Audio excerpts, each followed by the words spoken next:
it sounds like you're letting go of the expectations and letting go of the pressure of trying to live for everybody else. You're now living for you. How did you get to that point? Yeah, I mean, I think it was a mixture of successes and failures, and realizing that the lesson in both was that, one, the failures didn't destroy my life, and the successes were the results of me not being afraid of the failures. So if you combine that, what do you get? Detachment. And now, knowing that, you look around at other people and like, I can't do that. I can't do that. No, it's not going to work. That's too much. I'm like, yeah, it is too much. But guess what? I don't care if you fail, and you shouldn't either, because you'll figure it out. Shit, I'm about to go wait in this place when you dropping the bass in. The beat is like the streets of awakening. I'm making to break my foot off of somebody's ass. I'm waiting for someone to say my name so I can annihilate them. Okay, then everyone was screaming the rape when I was kicking at the gate till it caved in. Belly scraping by, but now I'm paid. Look at the paper I raked and I'm caking like Jay-Z and Drake. And I hate when people say that I ain't killing shit. The game is my playpen. I punch you in the face and end up breaking your break bands. I'm far from Hollywood. I'm posted up at the days in. Even though the industry say I'm the latest sensation. Drop the stuff at the board show. Becoming complacent. Mama saw me on TV with just a bum in the basement. You were Captain Save. I hold you. So what's up, everybody? You control you. Oh, wow. That's loud. You know how we start the podcast, always with what I'm grateful for. Grateful for family, grateful for life. Specifically today, I'm grateful for communication. Some things got communicated, and I feel better about life that things got communicated. So always nice to have that happen. Next to me, as you can see, I'm not alone. We got the very, very talented multi-platinum selling producer, Mr. DJ Payne 1. How are you, sir? I'm great. I'm the off day guest. You're the off day guest. Yeah. I'm on the B list. That's fine. That you put yourself on the B list because you couldn't come at the normal time. It's not that I couldn't. That's what I was told. Well, your people told my people. It's a long story. It's personal. I'm grateful for family. That's all I'm going to say. That's what's up. Oh, well, that just saved me a question right there.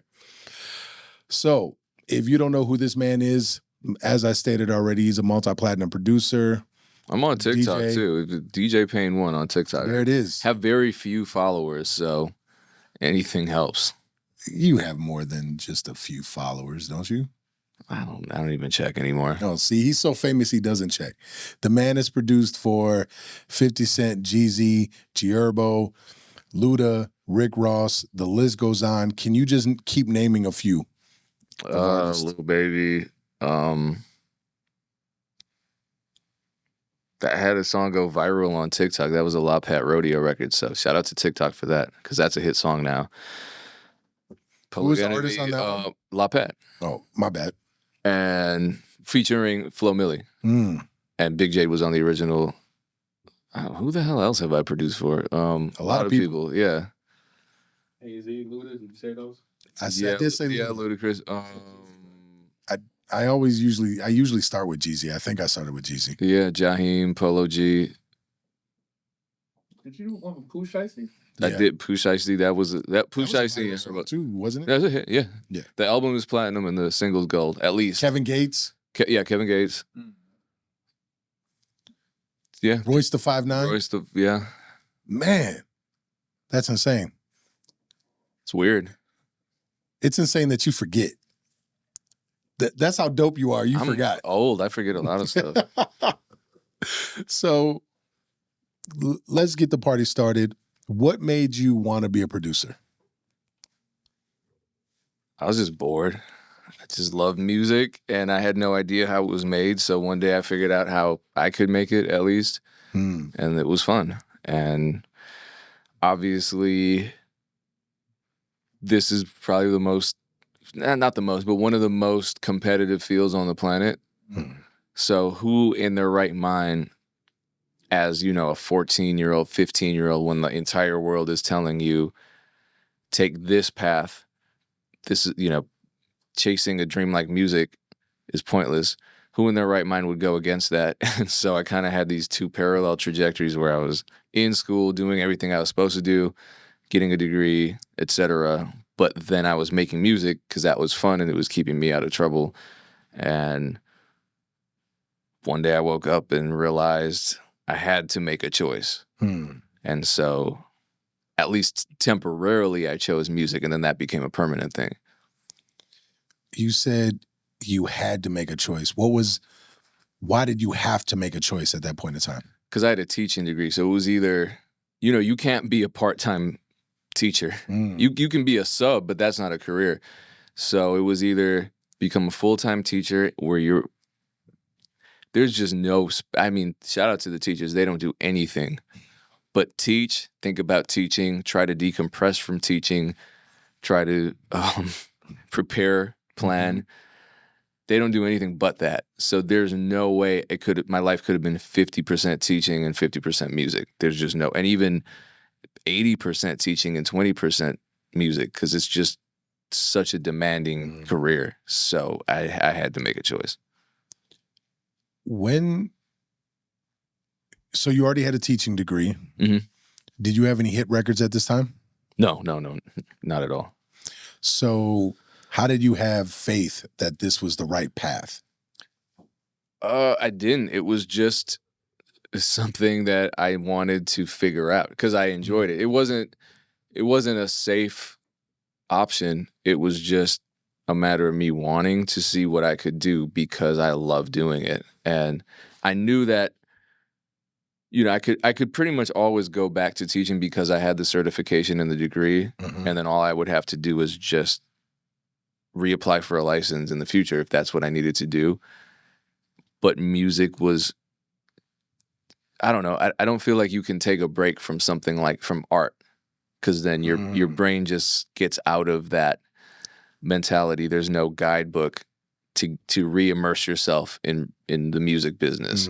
It just moves fast. You blink and it's a whole different world. So I knew it was a matter of, if I had to prioritize one or the other at that time, it had to be music, because otherwise I was just going to get left behind. What gave you the confidence to believe that you were going to succeed at this? Follow it? I was young and dumb. That's another reason it's great. If you're a young person and you want to pursue a passion like that, don't wait, because you're delusional enough at that age and you have all this false confidence because maybe if you've had a really hard life, but at least when it comes to a passion like a creative endeavor, you have a lot more delusion and positive self-belief at that point in your life. Because if I had waited 5-10 years, one, I probably would be completely demotivated, and two, I'd start getting scared, because whatever stability I built up in my life in that interim period, I'm gonna cling to, because that's what we do as we age. We cling to our stability, and it's way harder to do a 180 at that point. Yeah, that's crazy. So be young and dumb and take all that naivety and stupidity and run with it. Use it to your advantage. Yes, you could say you're young, naive, but being young and naive also tends to bring about more fears. A lot of young people get afraid of other things. They don't get afraid of bills. Right. They don't know how to handle all the time failure. So they don't jump out and go skydiving in their career because they're worried about failing. And society doesn't encourage young people a lot of times to go jump off the cliff, go fall down. Yeah. So what really helped you to just be able to say, okay, I'm jumping off the cliff beyond just being young and naive? The truth is, I had a job. So this almost didn't happen. I almost just stuck with a traditional 9-to-5. So I'm in school, graduate, decide to try music out full time. And I had a couple part-time jobs as I'm pursuing music, living at home to save money. And then an advisor in a very tiny graduate program recruits me and they say, well, you want to get your master's? I'm like, yeah, but I'm trying to do this other stuff. And they're like, well, you can just come on as a special student part-time and see where it goes. So I do that because I don't like sitting around and not doing anything. Mm-hmm. I was so used to just, I was in school. I had all these jobs. And I was like, okay, I can't just sit around and let my brain atrophy. So went into grad school and they waived the GREs. I'm like, oh, I don't have to take a test that I have to pay $700 for, however much it costs. Yeah, okay, cool. I mean, little did I know grad school was really expensive. But then I got a research position, blah, blah, blah. And I loved that position so much. I was working with kids. It was basically using my teaching degree. And at the end of it all, well, actually, as this is happening, I have my first big song, and it's a number one record, platinum, everything. So I'm feeling validated at that point. I'm like, wow, I did this in just, 7 months. That's a push in the right direction. So then reality starts setting in. I'm like, why am I not rich? I got a few $1,000s for this record and bought a new computer so I could make more better beats, bought a chain, paid my lawyer, paid my manager, and then nothing else was coming in. And everyone in my city's looking at me like either I'm a liar and this, even though my name's in the liner notes, but you know how people are, they're naturally skeptical. So either I'm a liar or I'm just a millionaire and I'm not telling anybody. And I'm like, no, I don't. I'm making like $30,000 a year. So not even at this job because I had 3 jobs. So maybe I was making that much among all 3 of them. But when it came time to graduate, I get my master's degree, no longer have that position. And they're like, well, we'd like to offer you something full-time. So I'm a little older then. I'm like 25-ish. And now they're dangling, the carrot, and that carrot is stability. Because I want to do regular shit. I want to buy a house and be stable, and be an adult. And so I'm like, okay, music isn't paying. What if I take this carrot and become a regular adult, get a regular job? Because I like this career field that I'm in right now. And I said, cool. Yeah, I'm interested. They give me the offer, $35,000 a year. I about jumped out a window. I was like, I can't buy a house with $35,000 a year. Even back then, you couldn't. So what I realized was, all right, I'm doing music. I'm not making that much at all. A few thousand, $10,000, $15,000 a year making music. And I'm supplementing that income with all these little side jobs here and there that part-time jobs, music director for working in radio, which crashed and burned, as you know. But I was like, you know what? If you're only if with a master's degree, all I'm getting offered is 35, and I could have looked for a new one, but that just kind of that broke my spirit and rebuilt it all at the same time. Because I was like, damn, that hurt that it was only, pun intended, that it was only 35,000. But I can do that off music. And if I can make 35,000 off of music, then I won. Because I'm doing it all on my own terms. And so that's what I did. And I'm thankful because I'm made more than 35. That's really, you put a lot of thought into that. That's really insightful. But it was all coming at me at once, though. It was like time to be I prolonged being an adult for so long, and then it's just all coming, you just right at me. And I'm like, man, it's like the high-speed dodgeballs coming at my face. I was like, I got to do something.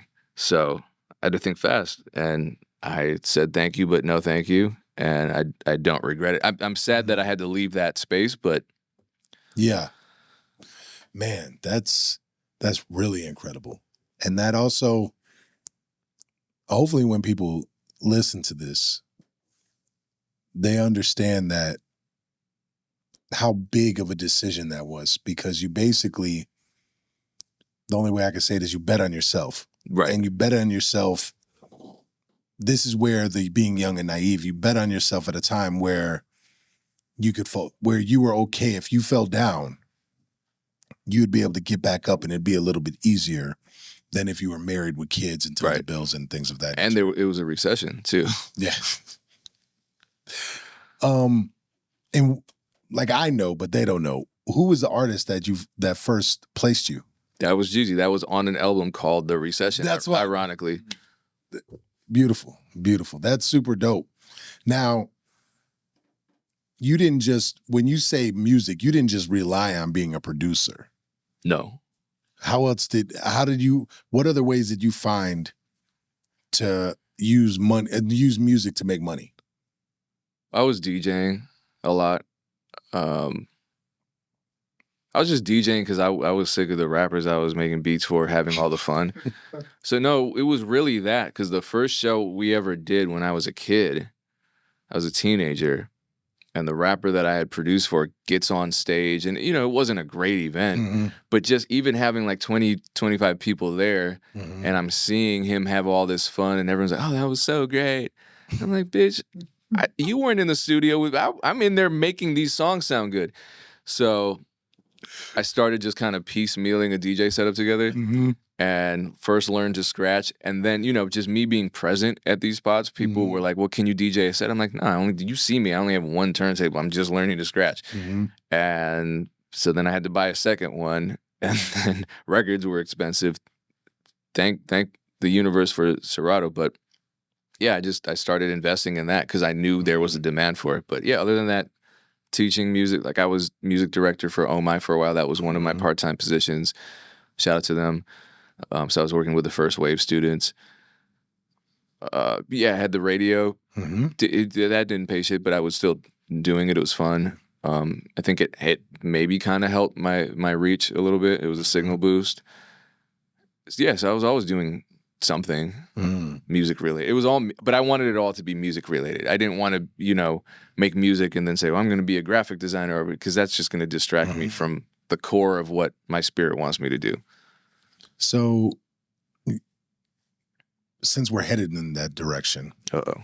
you basically are talking about the vision you had and being able to stay disciplined as far as your vision. So let's go back a little bit. What was your overall vision for music? Was it just literally, I want to make music, buy a house? Was that just the overall vision? Or what was like when you Yeah. first started this? At the time. But, I was young, so I didn't really... those old Nintendo games where there's a map and you're going to different levels, and certain levels are blacked out? Mm-hmm. GTA still has that. Okay. Yeah. So if you don't pass the third level, you can't see what's coming next. So that was kind of what it was. I had to get to the next level, and then I had a clearer vision, and then I just got more clarity. And I guess that's just a metaphor for life in general. But yeah, for me, it was like I wanted the house, and I didn't know how to get there. So then when I got to, if level 5 was the house, I was at level 2. So I get to level 3, which is creating stable income and building lines of credit and that type of thing. And then the next level is actually figuring out what the whole process is to getting a house. And then I get the house, and it's like, oh, I actually have to remodel things and make. So then that's a new level of learning. And then once I get to that point, I'm like, I don't like the way this house is decorated. So it's just one thing after another, but you have to get there in order to really understand what the next step is. So what music bought you a house, right? You're doing all the things that you first said you wanted to do. And yeah, a house is always going to be an investment, and you're going to want to change things. But what is the vision now? What's the vision? What's keeping you going? There's the creative side, and then there's the business side. And I'm not saying they're entirely separate, but they kind of are, in the sense that the goals are very different. Because I can accomplish the business goal without the creative goal. And the creative goal, like the creative goal is making great music. I want to just, I have ideas for music. I want to get more into producing entire projects for bigger artists. And I could do that probably right now, and it wouldn't affect my business goal, because my business goal is financial freedom. And you can have a #1 record and a Grammy and be living out of your car. Yeah. So they're very distinct goals.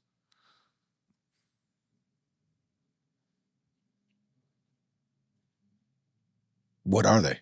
Yeah, financial freedom on the one, and then just really creating full bodies of work as a producer. Because I want. Go ahead. Well, no, I probably need some guidance here. What is a full body of work to you? At least I want to start with an album that I executive produce that has a reach, not just, because I can produce whatever album with whoever, and that's fun and I love doing it. But I want to create, because it being published is another story entirely. So getting to the point where I've built enough trust to just come in and do that. Like, I think people reach out to me for beats, but not necessarily vision for an entire body of work. There we go. Okay. Well said, bro. That's a different kind of creativity. It is, but it takes a different kind of collaborator too, because I can't just do that with any and everybody.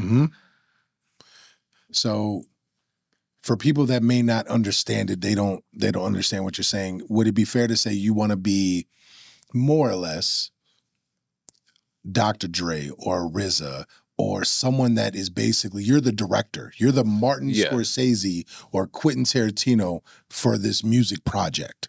Yeah, who wouldn't want to be RZA? Yeah, exactly. So, wow.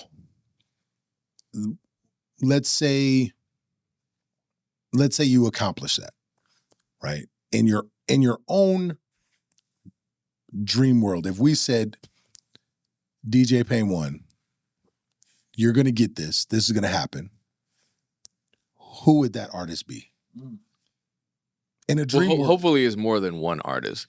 I mean, I would love it to be artists that I'm working with now that already give me a degree of trust, like a Ted Parker, somebody.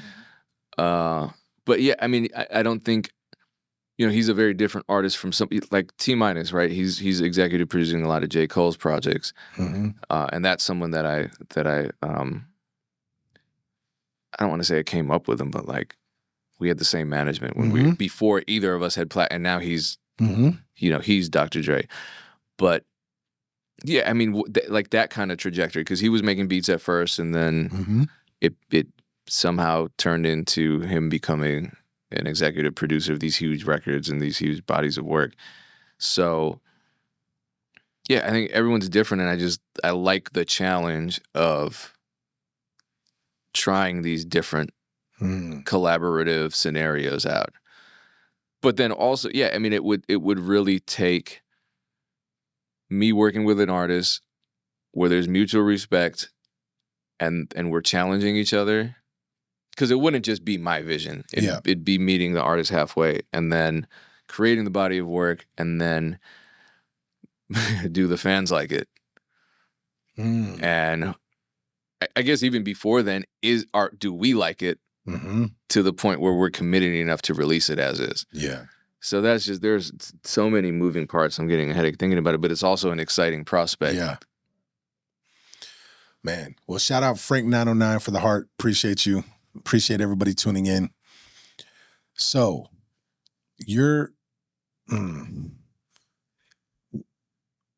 so is this, when you say a collab, are you saying that you want to go, not to make a direct comparison, but the DJ Khaled route when he has his own project and he's bringing artists on? Or are you saying you want to work with one artist, EP, executively produce their one project, their full project, but work with a slew of different artists doing that? Yeah, probably the latter. just because I don't feel like I have not the ability, but I don't know. Because people say that all the time. They're like, why don't you do a DJ Khaled thing? I'm like, you know that he had an amazing network of a lot of people that wanted to do favors for him. Mhm. It's like herding cats to get a bunch of artists together on a project like that. It's more intimidating of a prospect than like if I put on my vision board, create a successful solo album versus executive produce Rick Ross' next album. I feel like even though I've never ever in my life met Rick Ross, I feel like that's more attainable. And then and then once I do that, then I move on to potentially creating the whole thing myself, or I do a couple Rick Ross albums, and then I don't know, another who's in like the Schoolboy Q album, whoever. Yeah, you know what? It's funny. It's funny to me because when I hear that, now I've known you a very long time, and I've always thought that I big you up more than you big yourself up. So when you say this, right, it sounds like to me, and please correct me if I'm completely off base here, it sounds like you basically want to hit some home runs before you try for what you would consider a grand slam. Yeah. You don't feel 100% confident or feel like you're in a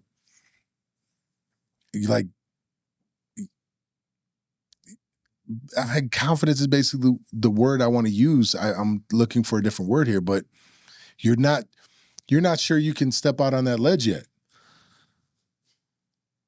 I mean, it would be the same. No, I guess it's more intimidating to create the whole body of work yourself. So there's that, but also you managed rappers for a long time. Try to get them together on something. It's funny because I don't talk about that too often, but yeah, that's But it doesn't work. And so I learned that the hard way. There were so many artists that I did favors for that, and it wasn't even like a matter of me just being childish and saying, okay, I gave you a beat, but we never discussed anything. Now I'm expecting something in return. No, it was like, I'll give you this beat. You don't have to pay for it, but I want this. I want a verse back. Yeah, I got you. Never hear back from them. So that happened so many times. I'm like, fuck all that. And even if I crowdfunded or invested all my own money in it, there's still that. Yeah. So you it's kind of just building up my leverage. I hate to say it, but this is the way that everything works. It's not just the music business. Yeah. Like, it's a popularity contest. Life is a popularity contest. So if I'm the guy that has a string of hits, it's more likely that people are going to take that project seriously and prioritize it. Otherwise, oh, that's the guy that gave us the free beat. Yeah, well, I'll get to it when I get to it. Yeah. No, I need this. It's a 16-bar verse. Just give it to me. What's the holdup? And there's a holdup. I got you.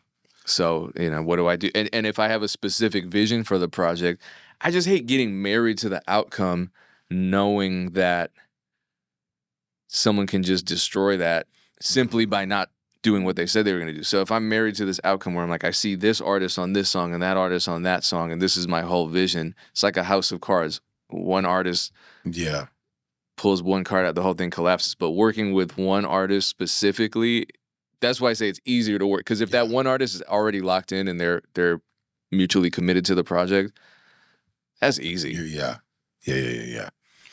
You basically, you use the right word. I would say leverage. You want the ability that if somebody didn't come through, it actually hurts them more than it hurts me. It hurts you. It's like, cool, you just don't make the project. Yeah. Oh, not like this song needs you on it to tie it together, because that's why I made it. Yeah. And as a creative, you have that vision. You absolutely need that. You just get so attached to that piece. Yep. And then you lose your mind. It's not healthy. So let's say EP a few projects, eventually release your project. Does DJ Payne 1 stay in the game? Is that What do you mean? so? With any creative, and they do enough where they're not hungry. Oh, and then they transition to something else. Like I become a Yes. manager. I already Yes. did that. I'm not doing that Yeah, again. but is there outside of just music or just releasing music, is there other avenues that you can see that you're not focused on right now, but you're like, yeah, when I get to this point and I'm established or more established than I already am, I'm off and I want to see what's down this street. Right now, no. I'm at that point where the next level is still blacked out. So I'm really, I guess I can't see myself falling in love with anything the way I've fallen in love with music. Mm-hmm. Well, even using music, like RZA, he never lost the love for music, but he does scores. Oh yeah, And his scores are crazy. Yeah. Then it would probably be more like education. It would, but I don't. It's not a fully formed vision. I got you. But I would love to do that and just have the financial freedom to say, you know what, I'm just going to create some kind of mentorship situation. Not even putting myself at the center necessarily. You know, it's not like an ego thing where it's like I can teach these. I don't know what I'm talking about with these kids. They're already ahead of me. So, but then maybe I can help and tie some resources together, that kind of thing. Okay. Yeah, I look at it almost like I equate a lot of things to fighting because it's easy for me to make that analogy, or sports in general. Yeah. And as a fighter, you reach a point where you're not fighting the same demons anymore. You're not fighting the same things. Like you don't have the same need and hunger as you did when you started. And I tell people to watch Rocky 3 if you want to see the prime example of this, of watching somebody become successful and then not be as hungry, and then watch Mr. T just beat the crap out of Rocky essentially. And he has to go back into the depths of, he basically, in that movie, he had to go to the hood and just live like he didn't have anything in order to find that hunger again. And so with musicians, with artists, you see it a lot of times. They reach a pinnacle where they don't know what to do with themselves.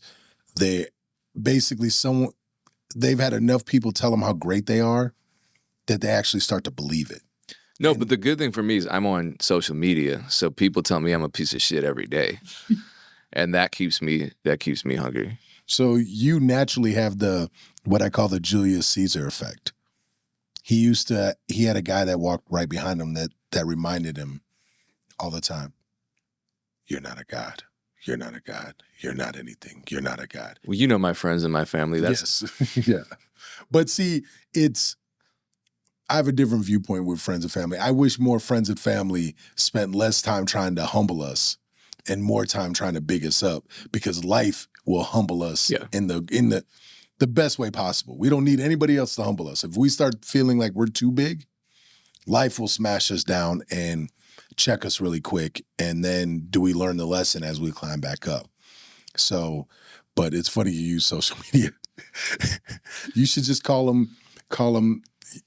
You're very, very intelligent, so I'm sure there's a way you can play off Caesar and just have your own little club of people that are giving you the Caesar effect. They're just, quote unquote, keeping it real and telling you that you ain't nothing, just enough so you never think of yourself too big. So that's crazy. Huge mental health advocate here. That's what's up, Frank. Now,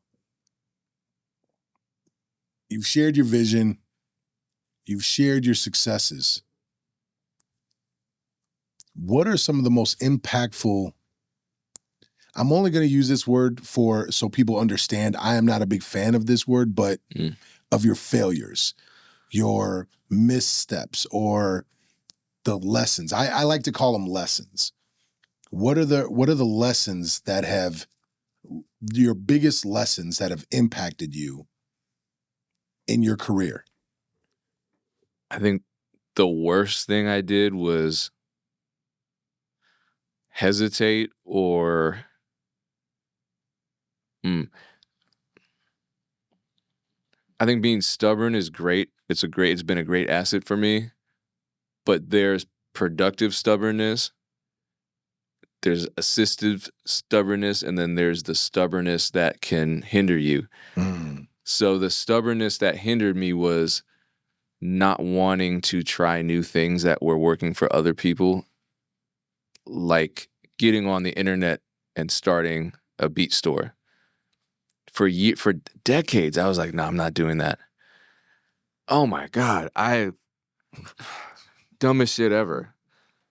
And now I'm the guy that's shouting from every rooftop, DJPain1beats.com. Everyone should do that. What are you talking about? It's not dead. It's a great, what are you doing? Why are you resisting? It's because I did the same thing and I knew what kind of losses I took simply by not just trying it out and learning about it. I was so reactive. So I think just being a reactionary in general is going to mess you up in the long term. That was really the biggest thing, because I don't know how many opportunities and how much money I just flushed down the toilet and all the art. Think about all the artists that came up off that era, the early 2000s beat leasing online era, like the ASAP Rockies and Wiz Khalifa's, all of them. And I'm sitting there like, no, I'm going to the Def Jam office. SoundClick. No, I'm going to the Atlantic Records office. What are you talking about? I'm going to be a millionaire. Stupid. Why did you resist? I was stubborn. I was really married and attached to this one trajectory. And I thought that was the only option. I wasn't being flexible. I wasn't broadening my perspective. I was just like, I got to do this. And I don't know. I guess another part of it was just kind of feeling like not doing that gave me a little more exclusivity, which was also dumb. So in that regard, it was maybe an ego thing. And then, listening to other people in the industry, like, we look down on those producers that put beats on SoundClick. I'm like, that's funny because the artists I'm doing mixtapes for are all using, vibe beats. All the Team Hits guys, the Johnny Giuliano and Superstar O, and all those guys, their beats were everywhere, and a lot of them became hit songs, and they're doing great right now. All of them.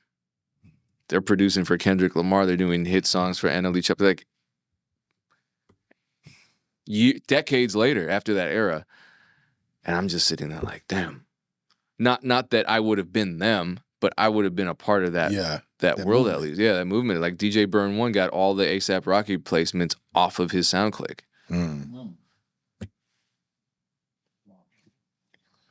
And they were making money in the meantime. They weren't working. They weren't like me working 3 part-time jobs. Yeah. So, this podcast is, we focus a lot on the mental side of things and the way of thinking. And you mentioned something. I'm glad you did, because I thought I was going to have to start digging. You mentioned the ego, and the first thing that came to my mind is when you mentioned you resisted it, is being stubborn. And whenever you're stubborn, and as you mentioned, it's good to have. Yeah. You could be stubborn and keep working every day, and that's what makes you successful. At the same time, it can also keep you from being fresh and trying something different. And then the fear of learning something new and then listening to other people. And it's it's crazy how that all messes with you. How did you break free of that?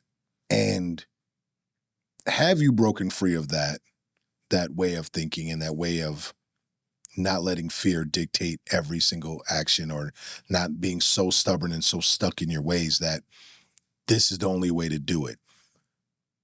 Yeah. Have you broken away from that? And if you did, what was the cause of that? What helped you through that? I've broken away from it, but I haven't broken free of it. There are still a lot of things that I want to do, but I'm just kind of scared to do. Yeah, God. Even if it's not one moment, what moment? No, I mean, I think the whole reality just kicking me in the stomach with being a late adapter to like the online beat selling, for example. That's just one shining example, because that changed my. That's why I could buy a house and a car. It wasn't because I got a hit song. I got hit songs after that happened, after I went online and started taking myself more seriously as, and I can say it now, but back then I would have never said this out loud. I'm basically e-commerce retail. It's creative. It's like the people who paint and then they sell their pieces on Etsy or whatever, or a potter who's selling on Etsy. It doesn't detract from their art. And I thought maybe it did. And I can't put a price tag on my art. Yes, I can. Yes, I can. And part of that was, compartmentalizing a lot of that, where it's like, okay, I love the music, but the music I love isn't necessarily the music that resonates with the world. So I just want to try more. Not that I'm making music I hate, but I just want to try different things and see what works, because that process can be enjoyable if I just change my mindset. But also, yeah, just suffering that loss. Once I saw the gains, I saw the losses. I was like, I can't do this to myself ever again. So when I have an idea now, I try to put it, I try to implement it. Or if there's something new that, like Lemonade contacted me and they're like, we're doing this. This was actually, I think Abe from BeatStars told me about this. They had a select few producers that they wanted to pilot this thing on, and it was an AI, generative AI, but specifically for producers, where we actually gave consent. We licensed the input to them and owned equity in the product, which is, very different, because you have, and unfortunately, some of my producer idols are co-signing these generative AI platforms that are stealing art from people who were just like them at one point, not getting consent, not licensing, not paying them. So this was something that I figured, all right, well, I should try that. So I'm just starting to say yes to more things, which is a double-edged sword, because you say yes to too many things and next thing you know, you're drowning in task. But I'd rather be busy than sitting around waiting. So yeah, I've just been, the pendulum swung from me being stubborn and saying, no, I'm not doing that, to me now saying yes. And I'm kind of trying to get back to some sort of equilibrium where I don't need to say yes to everything that sounds cool, but I at least want to try some things. Hey, if I love it, cool. If it works, cool. If it doesn't, it doesn't. But I at least didn't resist. And then I'm not going to wake up 5 years from now and say, oh man, that thing just really served the people that said yes so well, and I got left out because I just didn't want to do it. So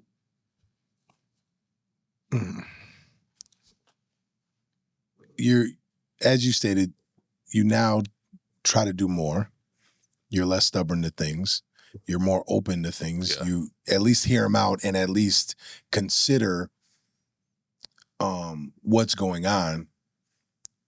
What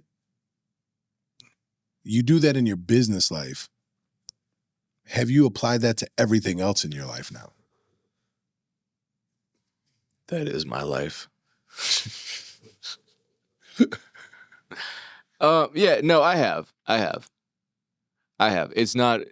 It's a process. Oh, everything Yeah. is. That's So, life. but yeah, I have. What are some challenges that you face that you recognize are your challenges when it comes to your own mind?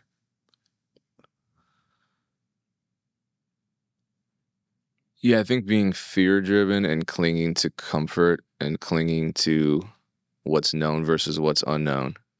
That's a big thing for me. And I don't want to get into my childhood or anything, but yeah, it was just having the confidence to just face a new situation without expecting to either fail or succeed, just to do it. All right. The other day we were at a cliff and I wanted to jump into the water, but I kind of didn't because I've never done it before. And then I just did it and I was like, oh, I'm so glad I did that. That was really fun. But that's just kind of that old cliche about jumping in, and it fits. So we won't touch. We'll stay off childhood then. Instantly, I wanted to go there when you said. I mean, we can. It's just it's always tough because my perception of God. Well, whatever. I'm open. Just No. I could do this without diving in too well, much. you know my family. Yeah. What you just described sounds like you're in the process of letting go of the outcome. I've been on that detachment journey for some years now. Yeah, there's a author that I would say you should listen to who's really just a samurai, Miyamoto Musashi. And it's funny because I'm a big fan of him. And when I was sitting here talking to former UFC fighter Matt Brown, he was also talking about him and how to just let go of the outcome. Don't be so tied up with the outcome, because then you essentially put these expectations on yourself because you're so worried about letting this person down or this person down and letting this person down when you're really probably not. You're not going to disappoint them. And yeah, no one cares. Yeah. Which brings me around to the great late Kobe Bryant. Listening to one of his interviews, and I make all my fighters listen to him speak on some of his interviews. He talked about how did you get over shooting air balls in one of the most important games that they had at that moment of time before they won championships. He's put in this situation, he airballs like 4 shots. And most people would just beat themselves up. Oh, I'm trash and all this. And he was like, yeah, I was angry, but I logically sift through it and was like, oh, my legs weren't there. I have to change my training schedule and change my regimen. And he said, I only came to that conclusion because I also know in the grand scheme of the universe, I am just a little grain of salt. I am not that big of a deal. Nobody cares. They might care for this moment, maybe even the next day, but in a year, nobody's going to care. Nobody's going to care that I missed those shots as long as I get back to work. What has helped you get to that point? Because that's what I hear. When you're saying all this, it sounds like you're letting go of the expectations and letting go of the pressure of trying to live for everybody else. You're now living for you. How did you get to that point? Yeah, I mean, I think it was a mixture of successes and failures, and realizing that the lesson in both was that, one, the failures didn't destroy my life, and the successes were the results of me not being afraid of the failures. So if you combine that, what do you get? Detachment. And now knowing that, you look around at other people and like, I can't do that. No, it's not going to work. That's too much. I'm like, yeah, it is too much. But guess what? I don't care if you fail, and you shouldn't either, because you'll figure it out. You'll figure, and don't. Obviously, we want to use best practices. We want to put our best foot forward when we're walking into a new situation, but we're never going to be fully prepared for any new experience. And you can only prepare as much as you can and hope that if you do fall, your fall is soft. And if you don't fall, great, you did it. Denzel said it best, fall forward. Yeah. A lot of people, you can catch yourself. Yep. If you fall forward, you can catch yourself. So it's better to just, if you're going to fall going forward towards something. Well, and that's all a matter of perspective too, because you might think you fell. And when you change your perspective, you're like, no, I learned something, so I did fall forward. Well, okay. Name a few of those moments for you. Or I guess outside of the store. You mentioned that now you fell forward trying something new. Probably my radio career crashing and burning and going up in flames. That was a forward fall. I mean, I was mad at the time. And then I realized, okay, well, this frees up time for me to do other things. And when I really examined it, I never wanted to be a career radio host. Yeah. I liked music. I was doing what I was doing. But what did I learn from that? A lot of networking. I learned about how radio operates. That helps me as a producer because royalties and MDs and PDs and all that, they're the ones that, at least to some extent, they're the ones that are responsible for a lot of artist success. So yeah, it helped me. And then there were the personal elements. The reason it crashed and burned, why am I around people that are basically walking hand grenades with the pin pulled out? And that helped me let go of a lot of poor habits when it came to choosing the people in my life. So that's something that that's something that a lot of people struggle with, is removing people from their life. Yeah, I see why. Being able to understand that this person was a great moment in your life, but if you continue to bring them with, you're not going to get to the places you want to get to. How difficult was that transition for you? Oh, then it was easy. But I was in my late 20s, I think, when that happened. So I can say at that moment it was easy, but up until then it was hard. It's like you suspecting your partner of cheating or them being disrespectful to you for years. And you're like, yeah, but I really care about them. And then all of a sudden you walk in on them cheating and you're like, okay, I'm done. Yeah. It was like that kind of moment, but with friendships, then I had to learn that with relationships, and that was even harder. And it's from detaching from the outcome. I'm afraid, or I was afraid of getting rid of certain friends because I'm like, yeah, but that person gives me purpose. That person brings this to my life for that particular friend. And just, when I move solo nowadays with my branding for the most part, and that's not saying that I'm doing this all on my own. I'm absolutely not. I have amazing people in my life who I collaborate with all the time. I'm a part of collectives, but I'm not putting myself second to anybody else at this point when it comes to my brand, unless it makes sense. Back then, I wasn't, because I'm not this big, loud type of guy, and you walk into situations and you think, okay, well, that's necessary. So I was around a lot of mouthpieces, and those mouthpieces sabotaged me in the end. And I realized I have to become my own mouthpiece. Even if I'm not like them, I'm like me, and I can still advocate for myself.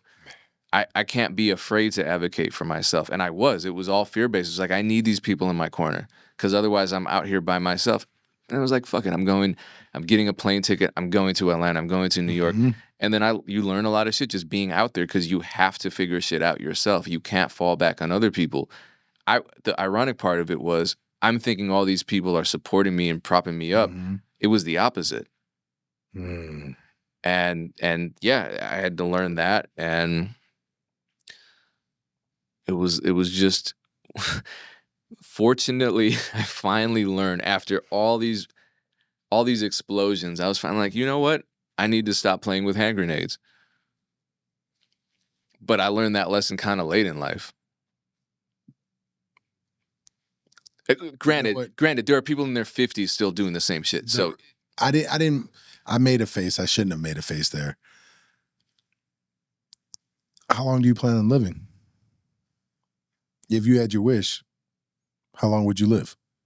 Rough estimate of age. Detachment, man. I don't know.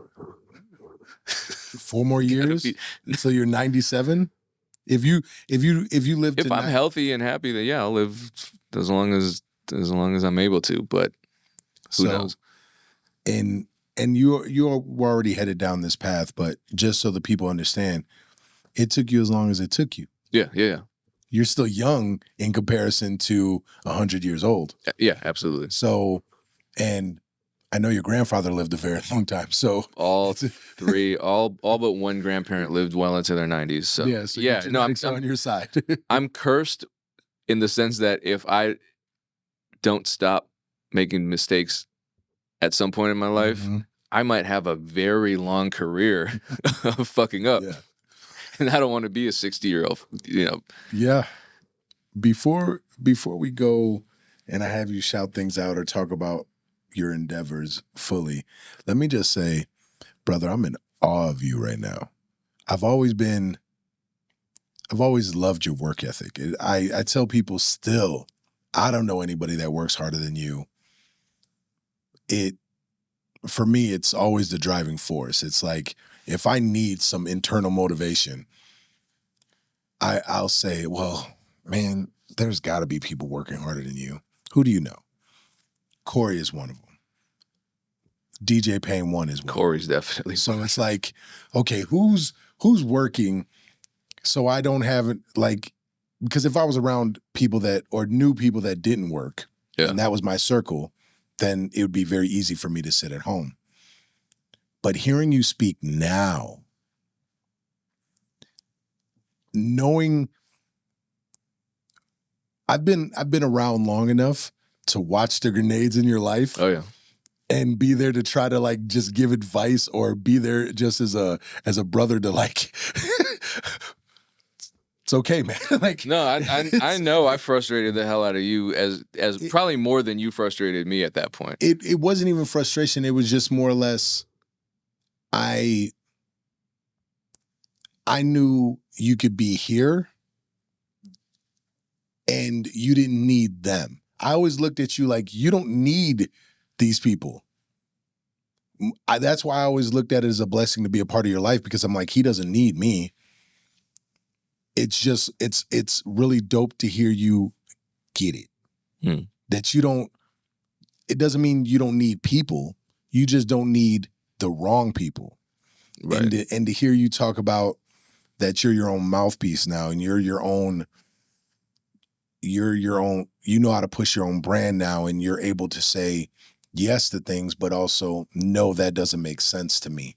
No, I don't need you. I don't need this in order for my success. My success is built on me. That's a whole nother level of confidence, brother. That's like cool. You're driving your own car. You finally understand who you are. And it's something I talk about at my gym. It's something I talk about to people, that everybody's going around the world living this lifestyle where it's like, they say my car or my mind or my hair and my this, but they're not living that out. They're actually living I mind, I this, because they're not in control of their own mind. They're not in control of what they're saying. They're not in control of their thoughts. They're not in control of their actions. They're just purely reacting.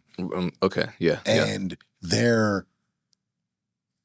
so then they feel stuck around the people they're around. They feel stuck in the job they're working. They feel stuck in their own lifestyle, where I'm listening to you now and it's like, no, you get it. you're not stuck. You just have to maybe move away and detach from those people and do that. And for hearing this, knowing you as long as I've known you is utterly amazing. Forget all the other accolades. Those are dope. This, to me, is the biggest thing ever. To me, hearing you say this is like, I want to make you a plaque. Like, like you love your plaques, and granted, you work hard for them. But to me, this is the biggest plaque and the biggest award that you can get yourself, is like that full understanding of self. It's like you. I want your face self. on the plaque, though. Or like both of us on the plaque. Fair enough. Because honestly, everything else you can win in life, everything else that you could do in life doesn't really mean anything if you don't understand self. And for you to understand yourself and better than I did. There's understanding self doesn't mean you can't learn more. It definitely doesn't. When I read a book, I tend to read the book somewhere between 3 and 10 times, and I always get a new thing from it, because it depends on where you're at in life and the stage you're at, and it's like you're always going to learn, but you at least have an understanding of self. And the goal in life is by the time you rest and you call it a day, you've mastered yourself. But being a master at something also doesn't mean that you stop learning. Mm-hmm, mm-hmm. So this is, man, that's so great. And kudos to you, sir, because there's so many people that don't do that. And there's so many people that are probably successful that still haven't taken the time to figure themselves out and even have an understanding of which you are speaking of. So kudos to you, man. This is dope. Now, what does DJ Payne 1 got going on? What can you tell the people? What's going on in your business world and in your life that people should be paying attention to? Pay attention to everything. No, podcast is going well. We kind of rebranded. Music Entrepreneur Club Podcast is the name that's on YouTube. If anything cool happens, I'm probably going to post about it on social media. So just follow me on everything at DJ Payne 1, just the number 1. But how do they spell Payne since ChatGPT? Yeah, what? That's weird. Like, I don't know, man. It's funny. ChatGPT is now, apparently, people are contacting me saying ChatGPT is now recommending my YouTube videos to people who have music business questions, which is cool because I'm not opting into the YouTube thing where, what the hell? They still spelled it like that. And then I had to correct them later on, and they still, because I wanted to make sure that I wasn't going to miss out on any questions. Yeah, my name has never been spelled that way. I know. DJ PAIN number 1, not PAYNE, which is weird way cool. That's like a name. It made me think of Major Payne, or like the rapper RJ Payne. But we've worked together, but we don't spell our names correctly, or we don't spell our names the same way. Yeah. So DJ Payne 1, all social media, no Y, and DJPayne1beats.com. Also, if you're a producer, great. If you're a musician, great. Those are kind of the two things that I do. So I released a lot of sample packs, a lot of drum packs before 2024 became 2025. So they're still new. And those are, some of them aren't even on my site yet. A lot of them are still on the Sample Lab. So the samplelab.com. But I upload a video to YouTube every single day. So find me on YouTube, DJ Payne 1. Some of it's music business, a lot of it's music. Some of them are every day. Yeah, I don't know why. Goodness. I have a problem. But yeah, that's bro. Oh, sorry, it's thesamplelab.com. That's crazy. Yeah, I do a lot of stuff. No, I feel that. Now, I knew this was gonna happen. I was like, I've been preparing for it. There we go. TikTok does that. It's funny. Now, I don't want you to get in trouble.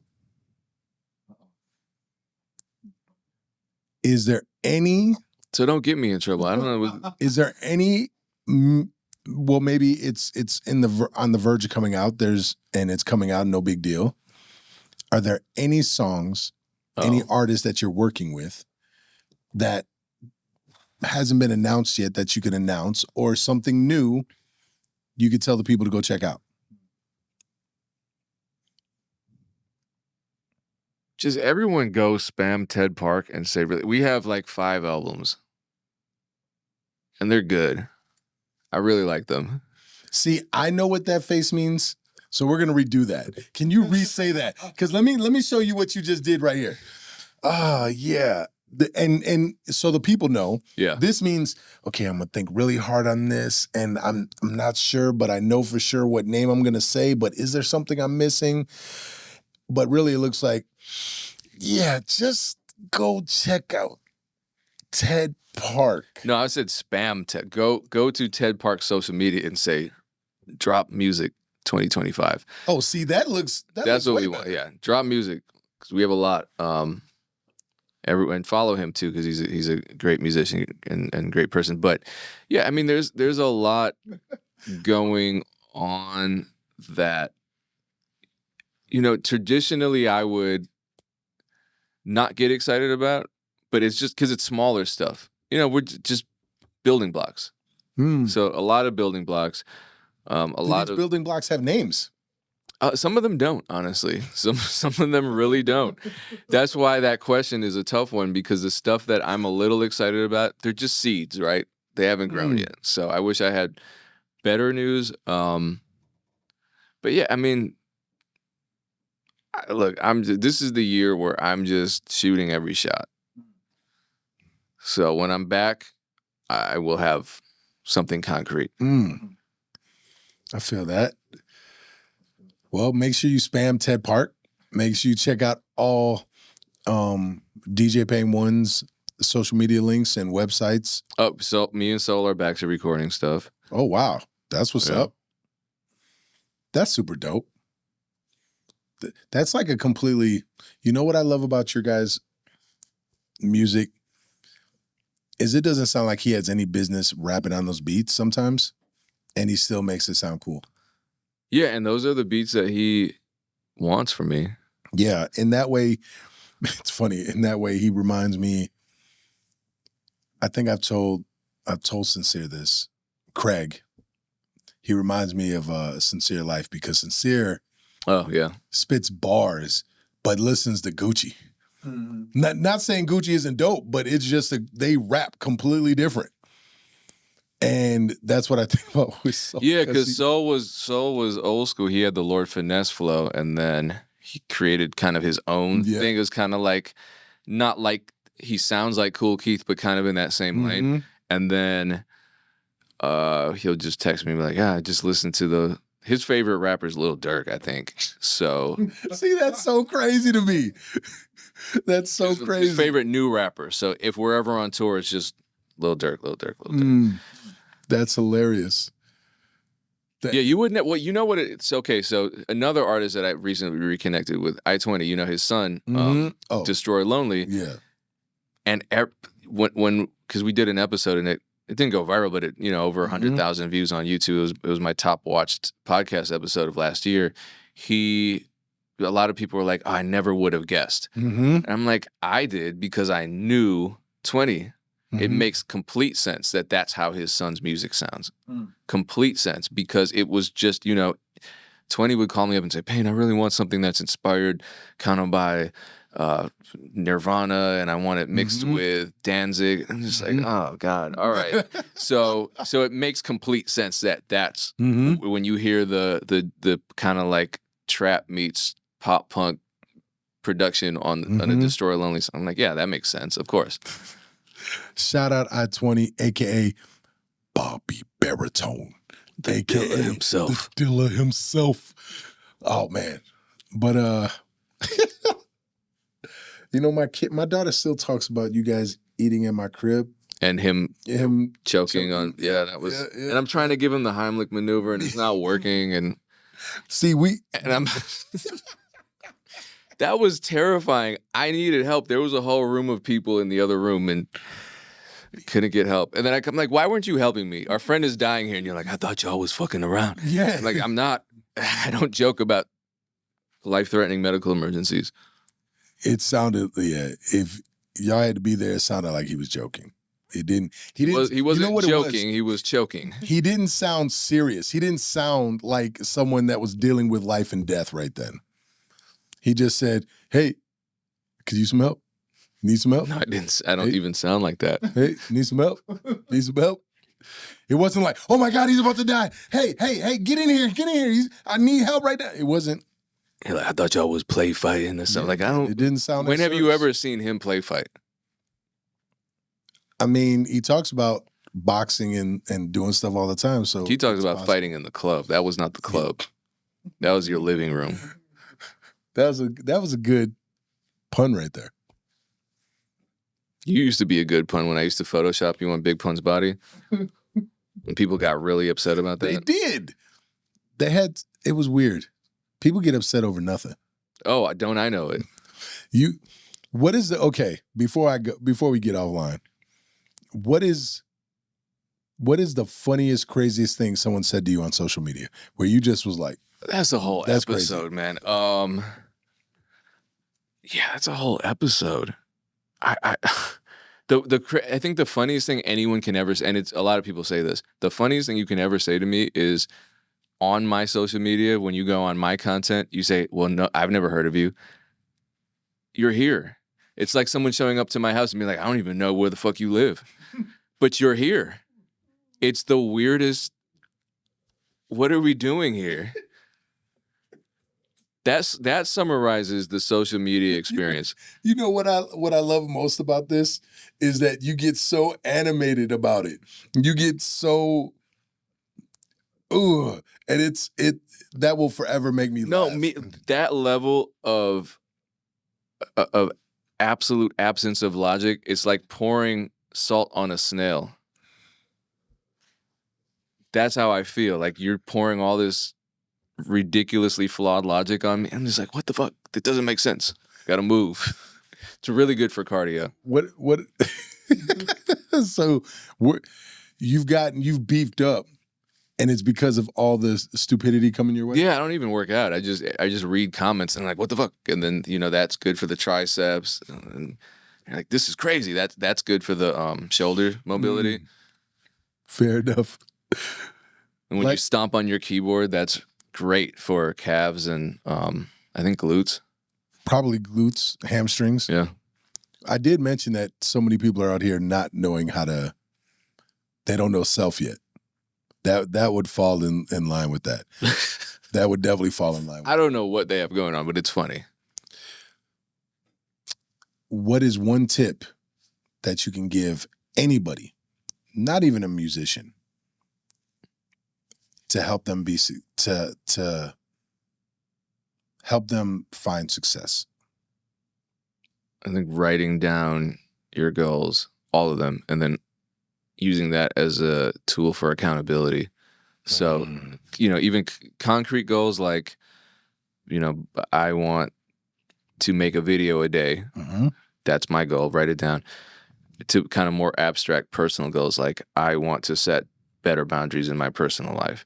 And then just revisiting that list, changing it, expanding it, but mostly seeing how you're doing and holding yourself accountable, figuring out why you're not where you want to be or why certain ones are challenging. And then if you need help, go get help. That's beautiful, man. That's absolutely beautiful. I like that. He just told you. You control you. Just take control of your own life and do the damn thing. Yeah, see, that confuses me every time. I should have just pointed at the shirt. That was silly, yeah. So, all right, man, we out. Thank y'all for joining us. DJ Payne 1, thank you for joining us. Thank you. We out here. Peace. Shit, I'm about to go wait in this place when you dropping the bass in. The beat inside the streets of awaken. I'm making to break my foot off of somebody's ass. I'm waiting for someone to say my name so I can annihilate them. Okay, then everyone was screaming the rape when I was kicking at the gate till it caved in. Belly scraping by, but now I'm paid. Look at the paper I raked and I'm caking like Jay-Z and Drake. And I hate when people say that I ain't killing shit. The game is my playpen. I punch you in the face and end up breaking your break bands. I'm far from Hollywood. I'm posted up at the days in. Even though the industry say I'm the latest sensation. Drop the smoke at the board show. Becoming complacent. Mama saw me on TV with just a bum in the basement. You would catch the same. I hold you. I fuck your baby mama in the